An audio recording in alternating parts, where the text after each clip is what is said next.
Welcome back and once again बहुत बहुत ईद मुबारक जी viewers. आप हमें कॉल कर सकते हैं और बता सकते हैं, और आपने किसी ने भी अभी तक रैम्बो के सवाल का जवाब नहीं दिया कि वो एंटी क्लॉकवाइज क्यों करते हैं और क्लॉकवाइज क्यों करते हैं और सीधा क्यों करते हैं। ये एक सवाल है। मेरा ख्याल पूछ रैम्बो आपको इनाम देंगे। बता ही दीजिए आपको इसका क्या मकसद है, आपको कुछ कोई जवाब? या मैं आपके जितना पढ़ा लिखा नहीं हूँ। हॉस्पिटल्स में हम लोग गए नहीं तो हमें आपके जितना पढ़ा लिखा नहीं हूँ मैं। क्लॉकवाइज, एंटी क्लॉकवाइज और कुड़मुड़ क्यों करते हैं चाइनीज, जापानीज और इसका मकसद क्या है? सिर्फ चीनी हाल करना। सिंपल। तो इसका इनाम रैम्बो खुद ही लेके जाएंगे। इसका नाम ना खुद लेके आपको ग्लूकोज की बोतल मिल रही है, ग्लूकोज की बोतल मिलेगी आपको। माशाल्लाह मैं कि मतलब थिएटर जो उठ के आए मैं ग्लूकोज लगी। अच्छा, एक दो दफा अगर आप ले गए हैं मेरे हस्बैंड को आउटडोर में हॉस्पिटल, तो ये इसका मतलब हॉस्पिटल नहीं रहते हैं ये क्या? अभी बंदा मिला था घोड़ा अस्पताल में मिला था आपसे। तो वो वैसे ही गुजरते हुए मिला था। अच्छा, वैसे सारे वाकिफ निकला है आपके? सारे वाकिफ निकले, पता नहीं वैसे आपने कहा होगा कभी होता है ऐसे। घोड़ा अस्पताल आप क्या कह रहे थे? घोड़ा अस्पताल वो मैं रंगीला साहब मुझे याद है। तलत साहब है कोयटा से हमारे साथ लाइन पर। अस्सलाम वालेकुम जी। अस्सलाम वालेकुम जी।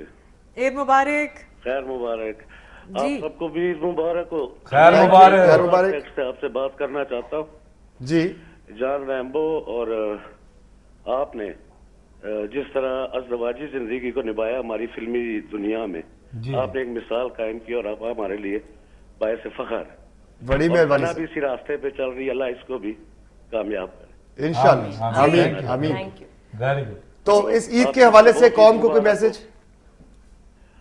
बस ये है कि एक दूसरे का ख्याल रखें, हम एक दूसरे का ख्याल रखना चाहिए, एक दूसरे के साथ अपनी खुशियां शेयर करनी चाहिए।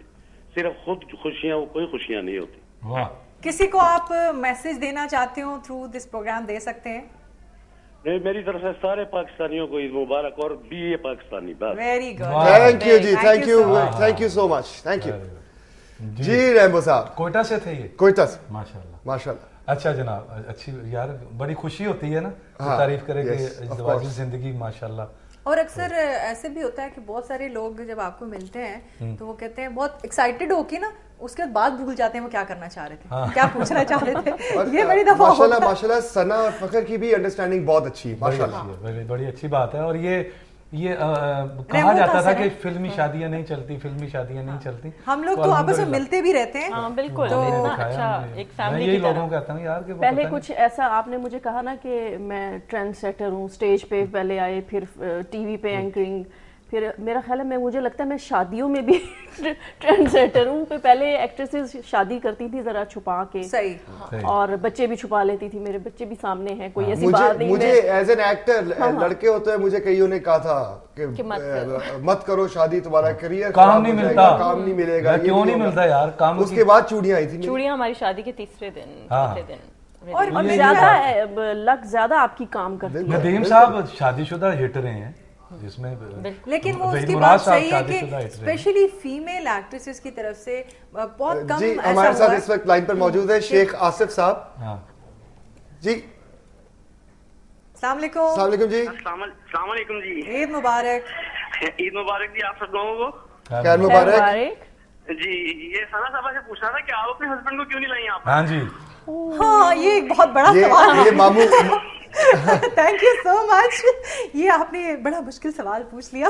नहीं वो जरूर आते हैं वो, क्योंकि कुछ सुबह जल्दी उठना था तो मुश्किल हो रहा था उसके लिए। so anyways, और आपकी ईद अच्छी गुजर गई?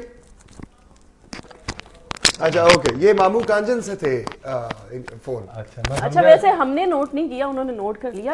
एक सीट खाली है और सारे कपल्स हैं और मैंने पहले कहा था कि आ जाते भाईजान भी तो मजा आता। हाँ बिल्कुल।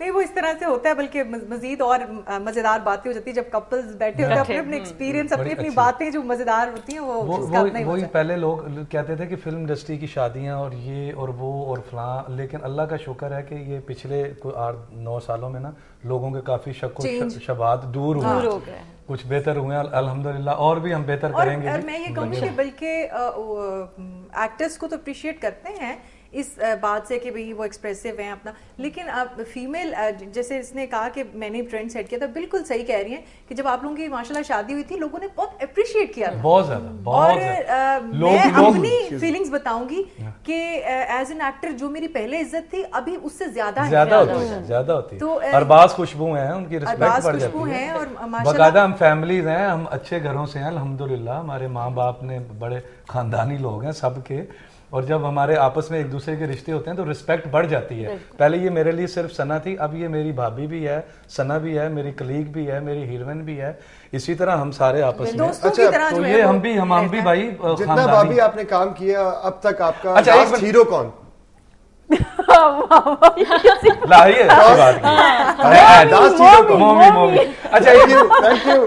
एक बात करनी है, अगर रीमा को लाइन पे ले सकते हैं तो ले ले। मैं उससे पूछूंगा रीमा कदों ब्याह करना है, उदों जदों सानू परहेज हो जाएंगे, डॉक्टर कहेगा हुण चीनी भी नहीं पी सकते, चावल भी नहीं खा सकते। करते वैसे आपका थोड़ा ही टाइम रह गया, रीमा जल्दी से कर दे भाई। मतलब मैं टिकट करा ली जाना है मैं। अच्छा मुझे ये ट्राई कर रहे, हम लोग ट्राई कर रहे। अच्छा मुझे ये बताओ कि शादी से पहले की ईद और फिर शादी के बाद उसमें क्या फर्क है? पहले की ईद भी पहले उस वक्त दिल करता था कि शादी हो जाए, पहले कुर्बानी ऐसे हो रही थी। नहीं अब साथ बैठ के पहले ये था कि जल्दी से शादी हो, हम इकट्ठे ईद गुजारें। लेकिन वो जो ईदें थी ना शादी से पहले वाली, वो भी बड़ी जबरदस्त ईद। लेके हमने एक बात पब्लिक से छुपाई थी, कुछ दोस्तों को पता था कि हमने मंगनी 3 साल रखी है। वो मैडम ने कहा था कि अभी जब तक शादी नहीं होती मंगनी आपने छुपानी है। 3 साल तक हमारी मंगनी थी, लेकिन मैडम की और मेरी तू मैं वो चलती रहती थी ताकि लोगों को यकीन हो कि अभी कुछ नहीं हुआ।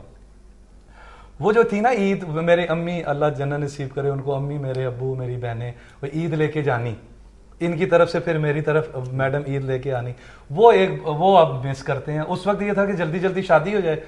अब ये करता है कि यार वो गया नहीं था, मैं खुद गया था अपने माँ बाप को लेके। अच्छा ईद हाथ मांगने, ये ईद वाले दिन ही आए थे आप, शाहबाद गए थे। अच्छा, लेकिन मेरी जो ईद थी ना, पहले मैं बड़ी रिलैक्स होती थी, सोती रहती थी आराम से, अम्मी ने करना है सारा कुछ। अब वो है ना कि रिस्पॉन्सिबिलिटीज बढ़ जाती हैं, अब घर है, मैंने ही सारा कुछ देखना होता है, मैं सुबह खुद उठना पड़ता है, अब सारा खुद करना पड़ता है, तो ये एक चेंज आया है। मुझे उस दिन ये कह रही थी कि जब हम छोटे छोटे थे, हम अपने बुजुर्गों को देखते थे तो बुरे से कपड़े पहन के सुबह काम कर रहे हैं सारा कुछ, हम कहते थे कि इनको खुशी नहीं है ईद की। हमें तो अब पता चला कि अब सुबह उठ के कहती हमारा दिल नहीं करता, हम बच्चों को तैयार करके खुद उसी तरह पका रहे हैं। अब पता चला। हमें तो बचपन में सारी रात नींद नहीं आती थी कि सुबह नए कपड़े पहनने हैं और जूते पहनने हैं। बताया ना, मैं तो जूते अपने छुपा के रखता था कि मट्टी ना लग जाए उसके बेड के नीचे। और मेरे साथ क्या होता था कि मेरी उस वक्त भी कुछ होता था, ईद से कुछ दिन पहले नए जूते तो मिलने ही मिलने हैं, मेरे पैर पे चोट लग जाती थी। ये कई दफा फिर टेंशन, फिर से टेंशन। हाँ, नहीं हॉस्पिटल नहीं जाता था, लेकिन एक जूता पहन के एक में लेके फिरता रहता था कि मैं इसको कब पहनूं। अच्छा, मैं महनाज से पूछूंगी। महनाज, आप माशाल्लाह वेरी प्रिटी और बहुत अच्छा लाइफस्टाइल है आपका। मुझे ये बताओ कि अभी एक्टिंग की ऑफर रीमा खान लाइन पर है। अरे कैसी वालेकुम अस्सलाम, आप लोग सब कितने अच्छे लग रहे हैं। Thank you Reema. ईद मुबारक रीमा। ईद मुबारक। ईद मुबारक। मुबारक। 118वीं दफा ईद मुबारक रीमा। बहुत बहुत ईद मुबारक। हम बहुत मिस कर रहे थे।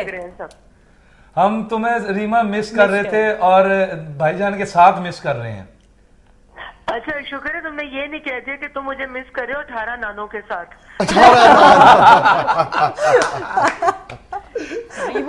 रीमा 18 नान। अफजल ने मुझ पर और साहिबा पर इल्जाम लगाया कि हम दोनों ने नाश्ते में 18 नान खाए थे। 18 नान खाए। रीमा मुझे फिल्म का याद आ गया। ये इल्जाम नहीं था, ये हकीकत है। मुझे रात को अरबाज ने फिल्म का नाम बता दिया। नौकर फिल्म थी, आप मेरे साथ गई थी आउटडोर इस्लामाबाद और ठोकर न्याज बेग पे सुबह 6 साढ़े 6 बजे आपने दोनों ने 18 नान खाए थे। मुझे याद है, मैंने पैसे दिए थे। कसम खाओगे ये झूठ है? अफजल, वो नान नहीं थे, वो भटूरे थे। हाँ जी। और भटूरे उससे बड़े होते हैं। रीमा, आपको पता है कि मैं मीठा नहीं खाती, मैं तो वो खा ही नहीं सकती। एक्सक्यूज मी, तुम मियां के साथ मिल गई हो, एकदम दोस्ती बदल गई। यार मेरी बात सुनो, मेरी बात सुनो। 18 नान खाने के बाद भी इतने फिट हैं। आप और साहिबा अब एक तंदूर खोल लो। माफ करे, ठीक है बड़ा चलेगा तंदूर तो लेना ही लेना। तुम लोग आओ। रश चले जी। अच्छा रीमा, एक सवाल का जवाब मैंने अपने शो में भी पूछा, अब बता दो, पूरी दुनिया देख रही है। रीमा, जब हमें परहेज शुरू हो जाएगा खाने से तब शादी करोगी या अभी कर लोगे ताकि हम एंजॉय कर सकें?